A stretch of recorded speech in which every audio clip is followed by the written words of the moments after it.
My younger son, a pilot, called me. "Mom, something strange is happening. My sister-in-law is at the house." "Yes, she is," I replied. "She's in the shower." His voice dropped to a whisper. "That's impossible. I have her passport in my hands. She just boarded my flight to France." At that very moment, I heard footsteps behind me. "I'm glad you're home." If you're watching this video, please like, subscribe to the channel, and tell me in the comments where you're watching my story of revenge from. I want to know how far it has reached. This morning, just like any other, I was rushing to do the dishes after breakfast. My older son, Stephen, had left for work early, leaving the house quiet. His son, my grandson Matthew, that clever little rascal of 7, had already been picked up by the school bus, and Araceli, my daughter-in-law, Stephen's wife, had just gone upstairs. Her soft voice floated down to me. "Mom, I'm going to take a quick shower, okay?" I nodded, smiling. I had barely put away the last plate when the landline rang. I dried my hands on my apron and hurried to answer. The cheerful, youthful voice of my younger son, Ivan, filled the line. "Mom, I just wanted to say hi. I had some free time during a layover at the airport." Hearing his voice felt like a warm hug. Ivan is my pride and joy, a young co-pilot who's always on the move, living out the childhood dream he had of conquering the skies. I smiled and asked him a few questions about his flight, about how he was doing. He laughed heartily and said everything was great, that work was going smoothly, but suddenly his tone changed, as if he was hesitant to say something. "Hey, Mom, something really weird happened." "My sister-in-law is at the house?" I was puzzled.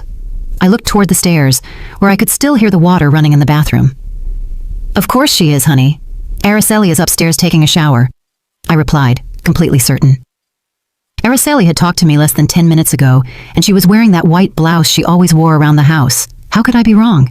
But on the other end of the line, Ivan was silent for a long while. So long that I could hear his breathing. Then his voice became very serious, full of amazement. "Mom, that's impossible because I have her passport right here in my hand. She just got on my flight headed for France." I laughed, thinking he must have been mistaken. "Oh, honey, you must have seen wrong. I just saw Araceli. She even told me she was going to take a shower." I tried to explain calmly to reassure him, but he didn't laugh. He didn't answer me like he always did. He told me in a slow voice, as if he was trying to put the story in order in his head, that after all the passengers had boarded, he ran out to look for some papers he'd forgotten and accidentally found a passport lying near the boarding gate. At first, he thought about giving it to the airport staff, but when he opened it to see who it belonged to, he froze. The photo was of Araceli. Her name was right there, clear as day. There was no way to get it wrong. My heart began to beat faster, but I tried to stay calm. "Are you sure, Ivan? That passport could be someone else's," I said, even though a tiny thorn of uneasiness had already pricked me. Ivan sighed, and his voice was now a mix of bewilderment and firmness. "Mom, I just went down to the passenger cabin to check if it was her. She's sitting in first class next to a man who looks very rich and elegant. They were talking very close, like they were a couple." Ivan's words were like a stab.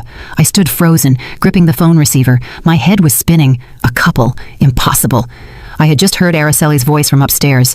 I had just seen her in the flesh in this very house. But right at that moment, the sound of the water in the bathroom stopped. I heard the bedroom door open, and Araceli's voice came down the stairs. It was soft, but loud enough to make me jump. "Mom, who is it?" I panicked. My heart was pounding so hard I felt it was going to burst out of my chest. "Just a friend of mine," I replied quickly, my voice trembling, and I hurried into the living room to avoid Araceli's gaze as she peeked her head out from the stairs, her hair still soaked. I closed the door and whispered into the phone, trying not to let my nervousness show. "Ivan, I just heard Araceli. She's here. She just finished showering. Are you sure you didn't make a mistake?" On the other side, Ivan fell silent again, and then his voice became harsher. "Mom, it's impossible. I have her right in front of me on this plane. I'm looking at her right now." I was speechless, my mind blank. I hung up the phone, my hands shaking so much that I almost dropped the receiver. The living room suddenly felt suffocating, even though the sun was shining brightly outside. I collapsed onto the couch, trying to take a deep breath, but my chest felt heavy with an unanswered question. If Araceli was here, who was the woman on Ivan's flight? And if the woman on the flight was Araceli, who was the person in my house? A few minutes later, Araceli came down to the kitchen. She was wearing a clean, light blue dress, her hair still damp, and she smiled with the same sweetness as always. "Mom, I'm going to the market early today. Do you want me to get you any vegetables or anything?" Her voice was kind, familiar, as if nothing strange was happening. I looked at her, trying to force a smile, but inside, I felt as if I was carrying stones. "Yes, honey, bring some tomatoes, please," I replied, my throat dry. Araceli nodded. She took her wicker basket and walked out of the house. Her silhouette disappeared behind the gate. I stood there, watching her go with a whirlwind in my soul. I didn't believe Ivan was lying to me. My son had no reason to invent a story like this. He had always been an honest boy, very sensitive and affectionate with his family. But Araceli, the daughter-in-law I had lived with for so many years, was also in front of me, in the flesh. Unmistakable. I asked myself, could there be something I've missed? Is there some secret in this house that I, an old woman, have never noticed? I sat in silence in the living room as the midday sun filtered through the curtains, casting faint stripes of light on the tiled floor. The old armchair where I always sit to knit or read stories to. Matthew also seemed heavier now. Ivan's call kept echoing in my head. Every one of his words was like a hammer blow to my heart. I looked around the room where the family photos hung. Stephen and Araceli on their wedding day, newborn Matthew, and Ivan's radiant smile when he first put on his pilot's uniform. All those memories now seemed covered by a haze, blurry and full of doubt. My name is Stella Brooks, a 65-year-old widow who lives in a quiet, middle-class neighborhood in Phoenix, Arizona. My husband, Raphael, passed away 10 years ago, leaving me with the two sons I love more than my own life. Stephen, the oldest, is a hard-working architect, always immersed in his blueprints and projects. Ivan, the youngest, is my pride for having made his dream of being a pilot come true. My life revolves around Stephen's small family, my daughter-in-law, Araceli, and my grandson, Matthew, and the peaceful days in this house.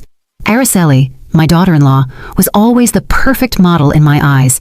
She was beautiful, industrious, always impeccable, from the way she dressed to how she cared for Matthew. I still remember the day of their wedding, a big party held in the yard of her parents' house. Even though Araceli's family wasn't wealthy, they put in their utmost effort to make everything perfect.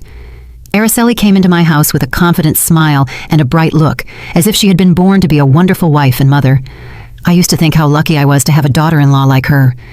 After Araceli left for the market, I stayed seated, unconsciously gripping the edge of the tablecloth.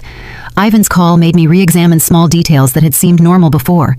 There were days when Araceli would leave the house saying she was going to the market or to see a friend, but when she returned, she seemed like a different person. One day she was all sweetness, hugging Matthew and singing to him to put him to sleep, but on other days she was in a bad mood and would yell at me just because I forgot to put the salt shaker back in its place. I used to think they were just the mood swings of a young woman, but now I wasn't so sure. My heart was tied in a knot, as if someone was messing with all the memories I had cherished for so long. I remember once, a few months ago, Araceli took a pen to write the grocery list with her right hand. Her handwriting was very straight and neat, but the next day I saw her using her left hand, and she was writing with more scrawls, as if she wasn't used to it. I asked her, "Since when do you write with your other hand, honey?" She laughed and quickly replied, "Oh, just for fun, Mom. I'm practicing." I nodded without giving it more thought, but now that detail had become a sharp piece in my mind. I was lost in my thoughts when I heard the door open. Matthew ran in, his backpack bouncing on his back. He hugged me tightly, saying in his little chirping voice, "Grandma, the teacher complimented me today because I drew so well." I stroked his head, trying to smile, but I still felt a weight in my chest. Matthew sat down and pulled out his notebook to show me. "Grandma, look, yesterday my mom helped me with my homework with her right hand, and her writing was so pretty, but today she wrote with her left, and it came out uglier." The boy pointed to 2 pages in the notebook, one with well-formed letters and the other with crooked ones. I looked at the handwriting, and my heart sank. "Your mom must have been busy today. She was probably tired, that's why she wrote like that," I said, trying to hide my confusion. But Matthew looked up with his innocent eyes. "Grandma, my mom is so weird. Some days she hugs me really, really tight, but other days she doesn't even look at me." My grandson's words were another stab. I hugged him, trying to comfort him, but in my head everything was starting to get tangled up. Just then, the doorbell rang. I got up, opened the door, and saw Mrs. Collins, my good neighbor, standing there with the plate that Araceli had taken to her the day before. She smiled with her usual kind smile, but there was curiosity in her eyes. "Stella, your daughter-in-law is so nice, but yesterday I noticed she gave me the plate with her left hand, and you told me she's a righty, right? That's strange. Or maybe she uses both hands." I forced a smile and replied, "Maybe so, Helen. Do you want to come in for some tea?" She nodded and came in, but her comment was like a thorn stuck in me. It wasn't just me. Even the neighbors had noticed the difference. I served her tea and we talked about this and that, but as soon as she left, I sank onto the couch with my hand on my chest. I felt frozen, as if the world was falling down on me.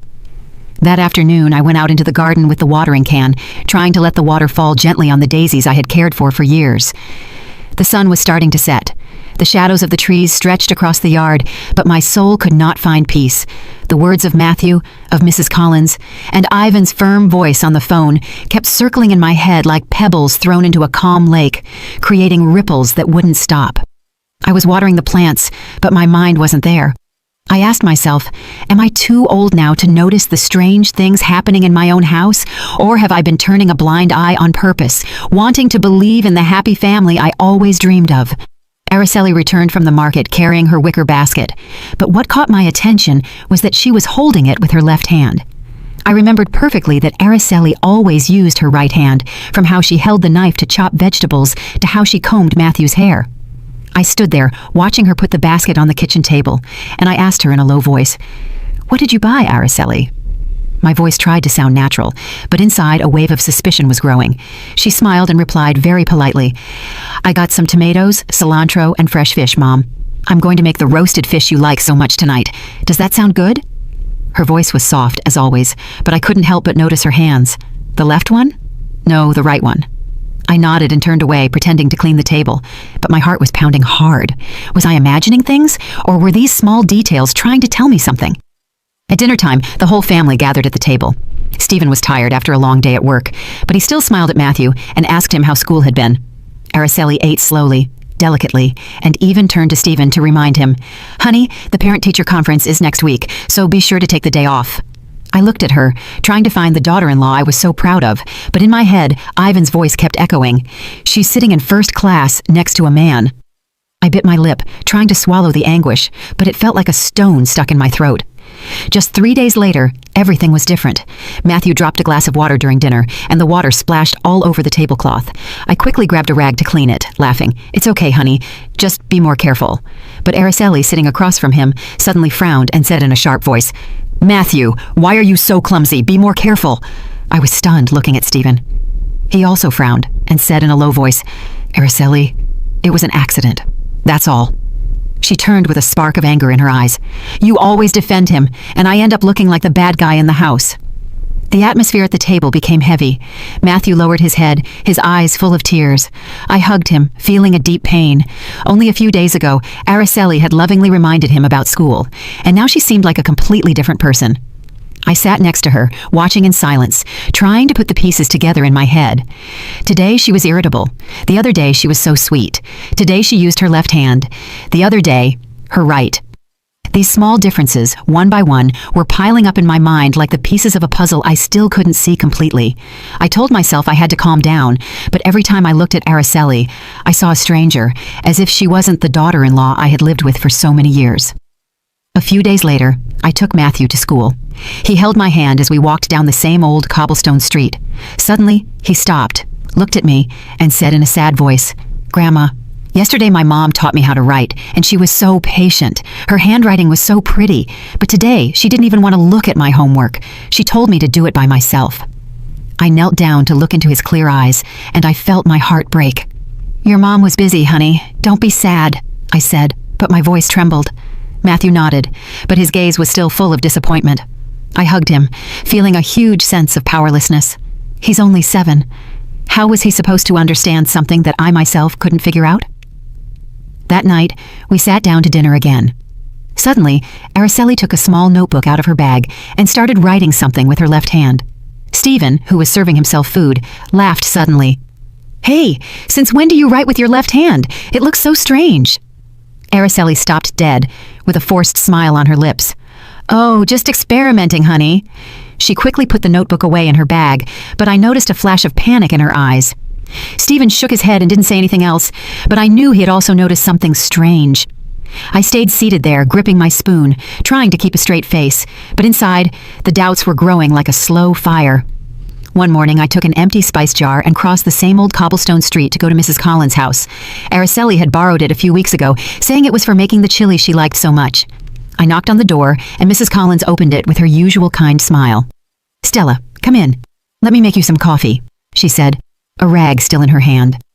I gave her the jar, thinking of thanking her and leaving, but she pulled me to sit in a wooden chair in her kitchen. The atmosphere was warm. It smelled of roasted coffee, but I couldn't relax. Mrs. Collins looked at me with eyes full of doubt and lowered her voice. "Stella, please don't get mad at what I'm about to say. Has your daughter-in-law's personality changed? One day she greets me so happily and even asks about my kids, but yesterday she passed by here. I waved at her and she didn't even acknowledge me, as if she didn't know me." Mrs. Collins's words were another stone in the troubled lake of my heart. I forced a smile and replied, "She must have been in a hurry, Helen. You know how young people are these days." But inside, I was a mess. I knew Mrs. Collins wasn't just talking to talk. She's a very sensitive person who always pays attention to details. If even she noticed how strange Araceli was, then my suspicions weren't just my imagination anymore. I stayed for a little while longer, took a sip of the now cold coffee, and said goodbye, my heart heavy. On my way back, I passed by Mr. Johnson's bakery, where I always bought sweetbread for Matthew. Mr. Johnson was at the counter, and when he saw me, he smiled. "Mrs. Brooks, what can I get for the little champ today?" I asked for some pastries, and he suddenly asked, "You're Stephen's mom, right? His wife came in the other day. So nice. She even told me how delicious my bread was. But this morning she came back with a scowl on her face. She bought the bread and didn't even say thank you. She just left." I froze, gripping the handle of my purse. "She must have been tired, Joe," I replied, my voice trembling. I thanked him quickly and left.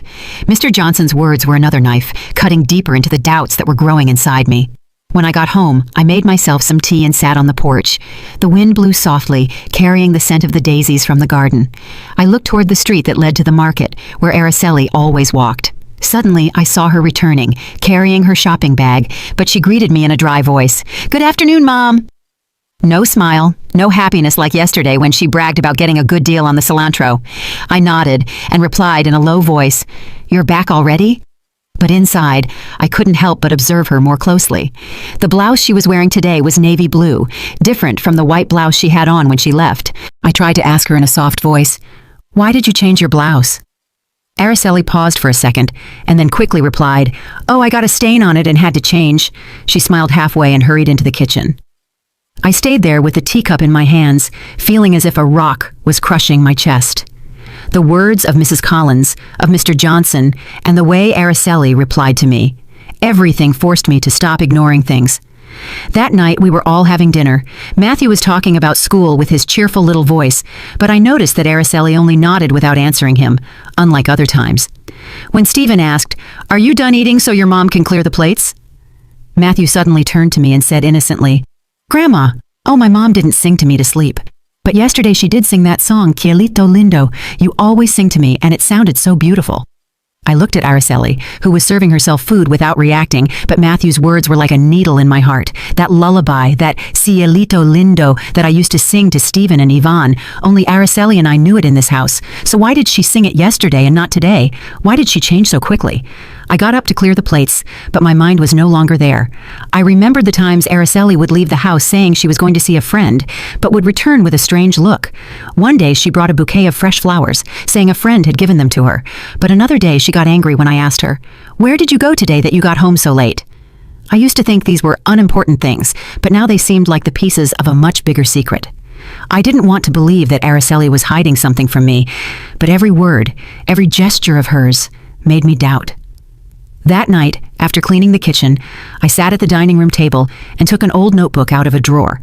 My hand was shaking as I wrote the first line. 3 p.m., Araceli leaves for the market. Returns 6 p.m., wearing a blue blouse. Irritable attitude. I didn't know what I was doing, but I knew I couldn't keep pretending that nothing was happening. I kept writing. Yesterday she sang to Matthew to sleep, tender. Today, she was cold, didn't sing. Each word was a heavy stroke, as if I was engraving my suspicions into reality. My old notebook was now full of notes about Araceli. Every line was a piece of my doubt, as if I was painting a picture I didn't dare to look at. I sat in the kitchen, looking at the notebook with a heavy heart. I couldn't keep all these thoughts to myself anymore. They were like waves rising and falling, leaving me alone in my confusion. I needed someone to talk to, someone who would understand me, who wouldn't judge me, who wouldn't jump to conclusions. I immediately thought of Carol, my best friend, who has been with me since we were young, when we used to sit and knit under a tree and tell each other our lives. I picked up the phone, my voice trembling. Carol, are you free this afternoon? Let's go to the coffee shop on the corner. I need to talk. Carol accepted instantly, her voice as warm as ever. Stella, I knew something was wrong. Wait for me. I'm on my way. I felt a little relief, but the worry was still weighing me down. I put on my old shawl and left the house for the small coffee shop on the corner, where Carol and I had shared so many joys and sorrows. The place was the same, with its dark wooden tables and that delicious smell of freshly roasted coffee. I chose a table in a corner where the light was dim, so no one would hear our conversation. I sat there, hugging the hot coffee cup, but with my soul cold. I wondered how I was going to tell her about all these suspicions. How was I going to dare to admit that I was doubting my own daughter-in-law? Carol arrived wearing a light sweater and carrying a bag of fresh vegetables. She sat down and looked me straight in the eyes with that sharp but affectionate gaze. Stella, just looking at your face, I know something big is wrong. Come on, let it out. What's got you so worried? I took a deep breath, trying not to let my voice break, but every word got stuck in my throat. I told her everything in a summary. Ivan's call from the airport, Araceli's passport, the woman identical to her on the plane, and all the small details I had written down, from how she changed hands to right to her mood, changing from day to night. I took the notebook out of my bag and handed it to her. Look, I wrote it all down here. I don't know if I'm imagining it, but I can't be a fool anymore. Carol flipped through the pages with a frown. She read my shaky handwriting slowly. You've noticed everything, Stella, she said in a serious voice. Every time she leaves and comes back, it's like she's another person. What do you think it is? I shook my head, gripping the coffee cup. I don't know, Carol. I just know I'm scared. Scared that Araceli is hiding something. Scared that my family will break apart if I dig any deeper. But I can't stop. I have to know the truth. For Stephen. For Matthew. Carol put her cup on the table and looked at me with determination. You can't fool a woman easily, Stella. What does your gut tell you? I'm sure there's something shady going on here. You have to get to the bottom of this. I hesitated, and my voice became a whisper. But what if I'm misjudging her? What if I hurt Stephen? Carol interrupted me firmly. Trust your gut. If you don't find out the truth, you'll always live with the doubt, and you won't be able to protect Matthew or Stephen. Just then, Mrs. Jenkins, the lady who sells vegetables at the market and whom I know, came into the coffee shop. She recognized me and smiled. Mrs. Brooks, what a coincidence. Last week I saw your daughter-in-law at the market. She was so kind. She even bought an extra bunch of cilantro to cook with. But this morning, she came by again looking so serious. She didn't even say hello. She bought her vegetables and left. Is something wrong with your daughter-in-law? I forced a smile and replied, She must be tired, Marie. But inside, I felt like I was drowning. Another person who noticed how strange Araceli was. I thanked Mrs. Jenkins, watched her leave, and turned back to Carol, panic reflected in my eyes. Carol took my hand and her voice softened. See, Stella, it's not just you. Even the neighbors notice. Don't lie to yourself anymore. Keep writing everything down, and if you have to, you're going to have to follow her, not to hurt her, but to protect your family. I nodded, but my heart sank. I knew Carol was right, but the idea of following my own daughter-in-law made me feel as if I was betraying my family. I had spent my whole life taking care of this home, and now I had to do something I never imagined, investigate one of my own. That afternoon, I returned home, my head still a mess. Araceli left the house carrying her familiar red basket. Mom, I'm going to the market for a bit, she said in a soft voice. I nodded, but as soon as she disappeared behind the gate, I opened my notebook and wrote, 3 p.m. Araceli leaves for the market, carrying a red basket, normal attitude. I stayed there, watching the clock, counting every minute. At 6, Araceli returned. But the basket she was holding in her hand was now blue. I was surprised and asked her, Did you switch baskets? She smiled and quickly replied, Yes, the other one broke, and a friend lent me this one. I nodded, but my hands were shaking as I added to the notebook. Returned 6 p.m., carrying a blue basket, voice a little rushed. My notes were piling up. Each line was one step closer to the truth, but also one step away from the image of the old mother who only knows how to love and trust. On the weekend, Stephen left for overtime work early, and Matthew was at a school activity, leaving the house quiet, just for Araceli and me. I was cleaning the dining room table, trying to keep myself busy to ward off the doubts that were eating at me. But then Araceli came down from her room in a pale yellow floral dress, looking as fresh as she did in her first days of marriage. Mom, I'm going to the market for a bit, she said in a soft voice. She took her usual wicker basket and left. I nodded, smiling, but inside a voice insisted, Follow her, Stella. Go Go find the truth. I didn't think twice. I took my old shawl, put it over my head to cover my face a little, and left the house in silence, keeping a safe distance behind Araceli. The sun was hot, sweat was soaking my back, but I didn't care. I just wanted to know where she was really going, what she was doing. Araceli walked quickly down the cobblestone street that led to the market, but suddenly, instead of turning right as always, she turned left into an alley behind a working-class neighborhood.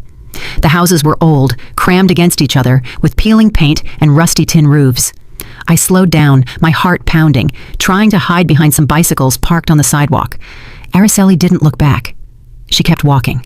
She went into an even narrower alley where the sunlight barely reached. I hid behind a mechanic's shop where a man was concentrating on tightening nuts. I saw Araceli stop in front of an old wooden door, knock softly, and then go in and disappear.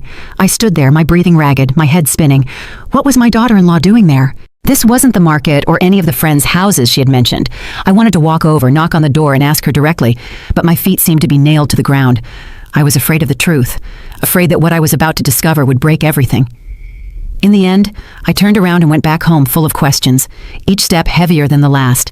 I had barely pushed the gate open when I froze. Araceli was standing in the kitchen, chopping vegetables with a white blouse on, completely different from the floral dress she had left in. She was frowning and looked at me with cold, sharp eyes. "Where did you go, Mom, that you're just getting back?" I stood frozen, my mouth dry, unable to say a word. Only a few minutes ago, I had seen her go into that alley in a yellow dress. How could she have gotten back so quickly? And this blouse? I stammered. I just went for a walk, that's all. Araceli nodded without saying anything else, but her gaze sent a shiver down my spine. I went up to my room pretending to look for something, but in reality, it was to escape that look, to calm my heart that was pounding wildly in my chest.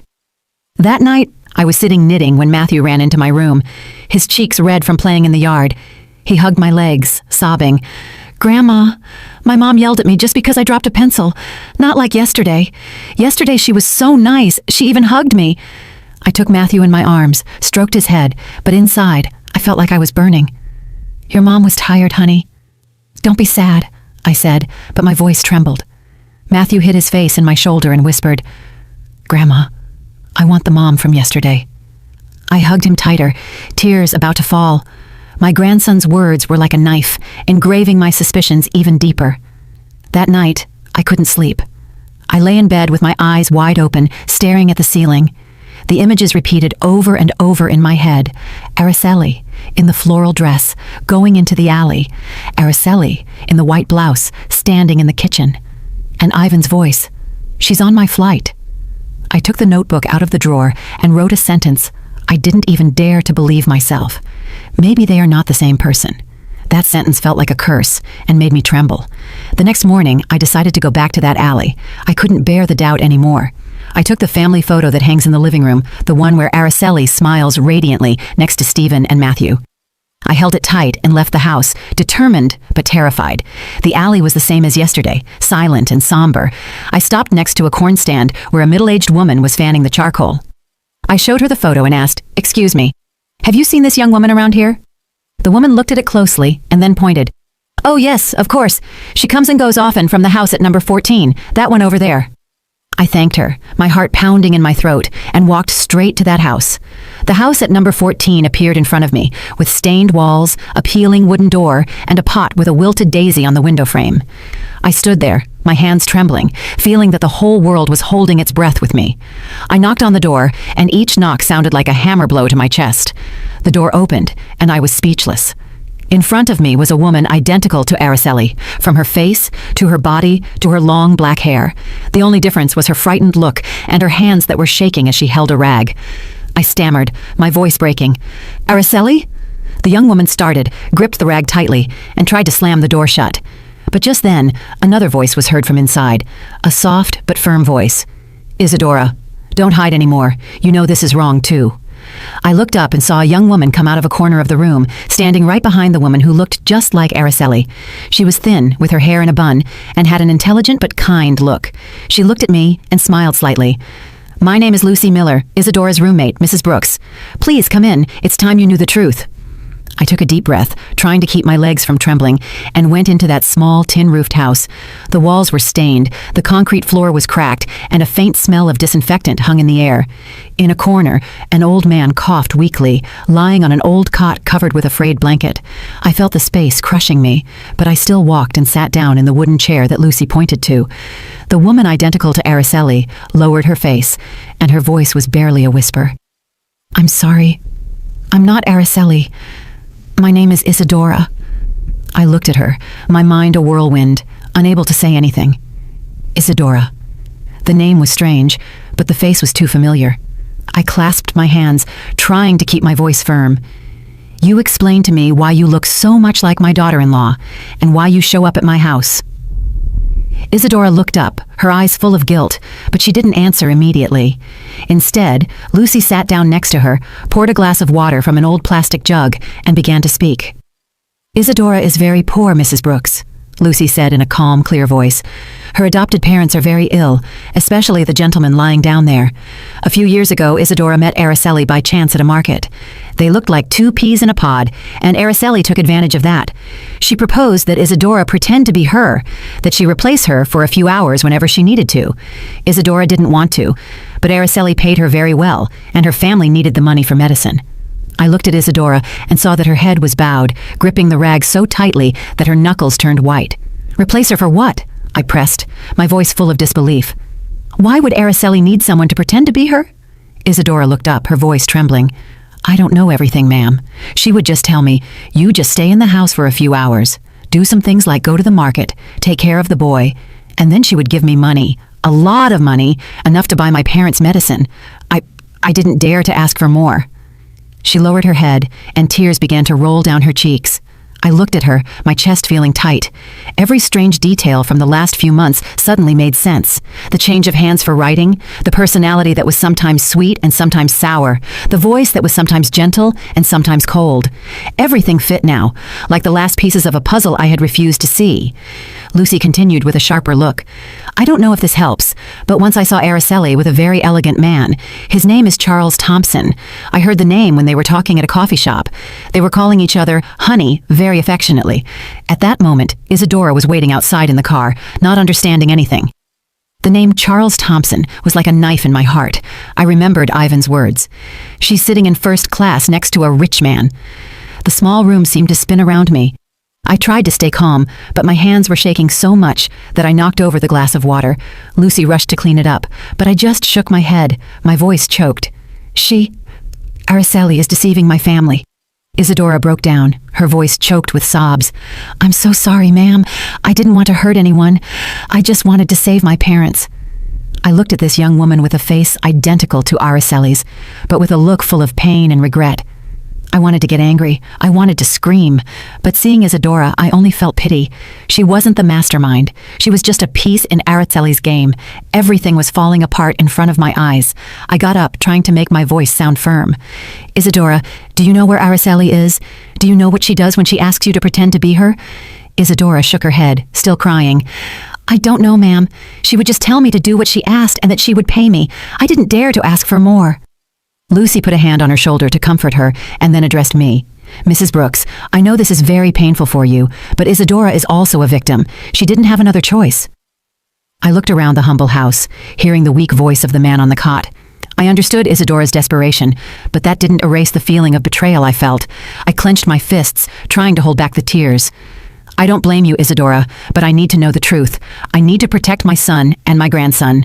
I got up, feeling that the world was collapsing on me. "Thank you, Lucy, for telling me the truth. I'll be back." I left the house, and the bright sun outside blinded me, but my heart was cold.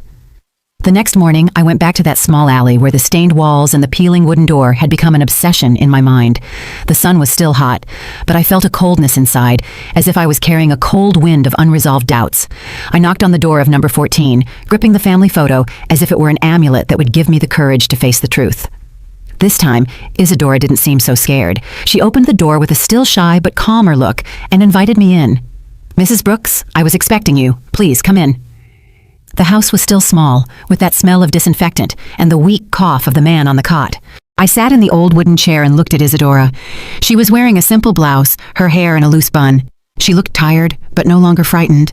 I took a deep breath and said in a low voice, "Isadora, I want to meet your adoptive mom. I need to understand all of this better." Isadora nodded and led me to a corner of the room where a very thin woman with completely white hair was lying in bed, her cloudy eyes staring at the ceiling. She was Mrs. Jones, Isadora's adoptive mother. I took her frail hand and introduced myself. "I'm Stella Brooks, Stephen's mom, Araceli's husband." Mrs. Jones looked at me, breathing with difficulty, and said in a weak voice, "Isadora is not my blood daughter. She's a child I adopted when she was a newborn." Her words were like a hammer blow to my head. I froze, my heart beating faster, but I tried to make my voice sound calm. "Please, tell me how it all happened." The lady coughed, and then, slowly, began to tell me a story I wasn't prepared for. "Many years ago, I was a nurse at a hospital in a small town," she began, her voice trembling. "A very poor family had twins. They were so poor they couldn't keep both of them. The mom was crying. She said she could only keep one. The other one they were going to abandon. My heart broke. I couldn't let them abandon that baby. So I adopted her. That's Isadora." She stopped for a long cough and then looked at Isadora with immense love. "I raised her as if she were my own, but I know she has always wanted to find her real parents. I have nothing to give her but my love. And this house." I sat there, gripping the edge of the chair, my head spinning. "Do you know who Isadora's biological parents are?" I asked, my voice trembling. Mrs. Jones shook her head. "I only know they were a poor family from a nearby town. I didn't ask much. I just wanted to save the child." I looked at Isadora and saw her with her face bowed, tears rolling down. "Mrs. Brooks, I don't know anything about my biological parents," she said, her voice choked.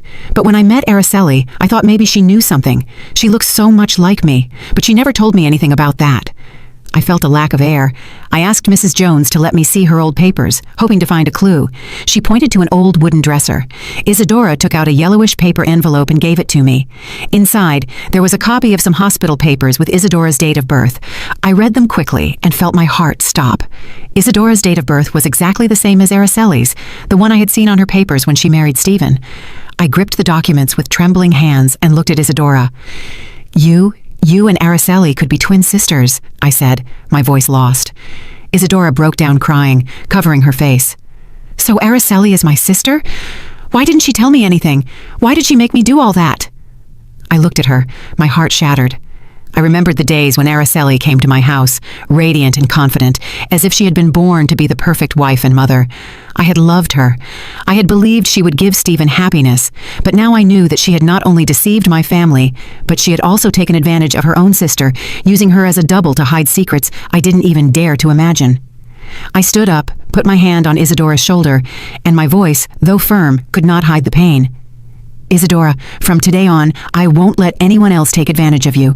I'm going to help your parents with their illness, but in return, you have to cooperate with me. I need to bring this truth to light, for Stephen, for Matthew." Isadora nodded, still crying. "I will help you. I don't want to live in this lie anymore." I looked at her and saw sincerity in her eyes, and for the first time, I felt a ray of hope in the middle of the storm. I left the house and walked through the alley, my soul in turmoil. I passed by the bustling market where people were shopping and laughing, but in my mind, Mrs. Jones's words echoed like bells. Two twins, one abandoned, the other raised, and now their destinies had crossed in my own family. I returned home, my soul a mess, like a field after a storm. The truth about Araceli and Isadora, the secret of the twins, was a rock crushing my chest. I was at a crossroads for which I was not prepared, to confront my daughter-in-law, the woman who had deceived us all, and to reveal the truth to Stephen and Matthew. That night I called Ivan. My voice was firm, though my heart was trembling. "Ivan, you have to come home tomorrow night. There are some things I need you to clarify." Ivan was surprised. I could hear the worry in his voice. "Mom, did something serious happen?" I said bluntly, "You just come, honey. I need you. And if you can, bring Araceli's electronic passport." He didn't ask any more questions. He just said, "Yes, Mom, I'll be there." I hung up and sat down, feeling that the whole world was crashing down on me. I knew that tomorrow night would be one that no one in this family would ever forget. The next day, I got up early and prepared a big family dinner. I put a white tablecloth on the table, lit some candles. I cooked the chili that Stephen likes so much and the roasted fish that Matthew always asks for. I wanted this dinner to be special, not to celebrate, but to mark a before and after. I was in the kitchen chopping vegetables, but my mind was somewhere else, between that dark alley and Isadora's words. I told myself I had to be strong for Stephen, for Matthew, but each cut of the knife felt like a cut in my own heart. Stephen got home as it was starting to get dark, tired from work. Seeing the table set, he was surprised. "What are we celebrating? Why did you make so much food, Mom?" I smiled, trying to seem calm. "I just wanted all of us to have a nice dinner. Sit down, honey." Araceli came in with her light blue dress, a soft smile, but a bit of nervousness in her eyes. Matthew ran to hug my legs. "Grandma, the fish smells so good." I stroked his head, a lump in my throat. I knew that after this night, Matthew's innocent smile might never be so carefree again. We sat down at the table, and at first the atmosphere was lively. Stephen talked about work. Matthew spoke excitedly about the drawing he had made at school. Araceli nodded, commenting occasionally, but I noticed her hand was shaking a little as she held her spoon. I took a deep breath and signaled to Ivan, who was waiting outside. He came in, and right behind him was Isadora in a simple dress, her face identical to Araceli's, but with a look full of anguish. Everyone at the table fell silent. Matthew looked confused from Araceli to Isadora and asked innocently, "Why are there two moms?" Stephen turned pale, dropped his spoon, and Araceli jumped up, shouting, "What is this about, Mom?" I stood up, gripping the edge of the table to keep from shaking. "Sit down, Araceli," I said in a slow but firm voice. "I need us to clear everything up." I started telling the story, and each word tore me up inside. Ivan's call from the airport when he saw her on a flight to France, even though she was still at home, the time she changed hands to write, her personality, sometimes sweet and sometimes sour, and finally, my visit to the alley where I met Isadora and discovered the secret of the twins. "You and Isadora are twin sisters," I said, looking her straight in the eyes. "You took advantage of your sister to hide the truth. Tell us what the truth is." Araceli was trembling, her face as white as paper. She yelled, trying to defend herself. "She's making it all up to humiliate me. How dare you?" But Yvonne walked over and put a stack of papers on the table with a thud. "This is a copy of your electronic passport with the entry and exit stamp from France," he said in a hard voice. "You can't be at home and flying to France at the same time." Araceli looked at the papers, her lips tight, unable to say anything. Matthew, sitting next to her, suddenly chimed in with an innocent but pained voice. "It's true, Grandma. Some days my mom is an angel and other days she's really mean. I don't like the mean mom." My grandson's words were like a stab, and I had to hold back from crying. The air in the room felt so heavy, it was hard to breathe. I nodded and signaled to Lucy, who had just come in through the back door. She stood there with her sharp gaze and told everyone, "I saw Araceli with Charles Thompson. They were calling each other honey, and it was she who hired Isadora to pretend to be her and deceive the family." Stephen turned to his wife, his voice choked. "Is it true, Araceli? Tell me, is it true?" Araceli bit her lip in silence for a long moment, and then suddenly yelled, her voice full of fury. "Yes, it's true. I have a lover. I'm sick of this poor life. I'm sick of being the daughter-in-law in this house. Charles gives me a life 100 times better. And you, Stephen, you're good for nothing." Her words were like a bomb that exploded in the room. Stephen froze, clenching his fists so hard they turned white. Matthew broke down crying and ran to hug me, his voice trembling. "Grandma, what did my mom say?" I hugged him tightly, and tears rolled down my cheeks. I looked at Araceli with a broken heart. She was standing there with a cold look, without a shred of remorse. Stephen got up, his voice shaking. "Araceli, do you really think that?" She turned and left without answering. Isadora, who had been silent on the side, suddenly spoke in a low but clear voice. "Sister, you didn't have to hurt them like that. I just wanted to help you, but I didn't know you would go this far." Araceli glared at her, but didn't say anything. She just turned around and left. The door slammed shut, leaving the room in a painful silence. After that night of confrontation, the air in my house felt like it had been robbed of life. The living room that used to be filled with Matthew's laughter and Stephen's talks was now in a silence that suffocated. I had lived my whole life for my family, but now I felt like someone who had just survived a hurricane, standing in the middle of the rubble of the home I had cared for so much. Araceli left after shouting those bitter words, leaving Stephen with an empty look and Matthew with innocent tears. I knew everything had changed forever. A week later, Stephen and Araceli went to the courthouse for the divorce. I didn't go, but Stephen told me about it afterward, his voice dry, as if he had lost his soul. "Mom, she didn't look at me or Matthew. She signed the papers and left with that man, as if we had never existed." I sat next to him, taking his hand, trying not to cry. Araceli didn't ask for custody of Matthew, as if the boy had just been part of a play she had gotten tired of. My heart ached, not only for Stephen, but for Matthew, a 7-year-old boy who didn't deserve to be abandoned like that. "Don't worry, honey," I said, my voice trembling. "I'll always be here, and Matthew will never be without love." But inside, I knew this wound would take a long time to heal. Stephen fell apart. He became quiet, spoke little. He just buried himself in his work or sat watching Matthew play in the yard.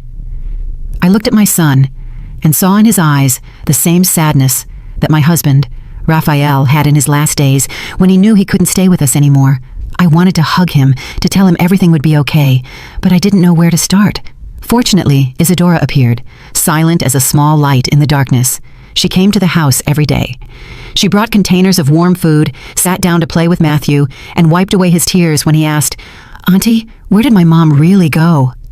I looked at Isadora, saw that face identical to Araceli's, but with a completely different heart. She was sweet, patient, and always found a way to make Matthew laugh.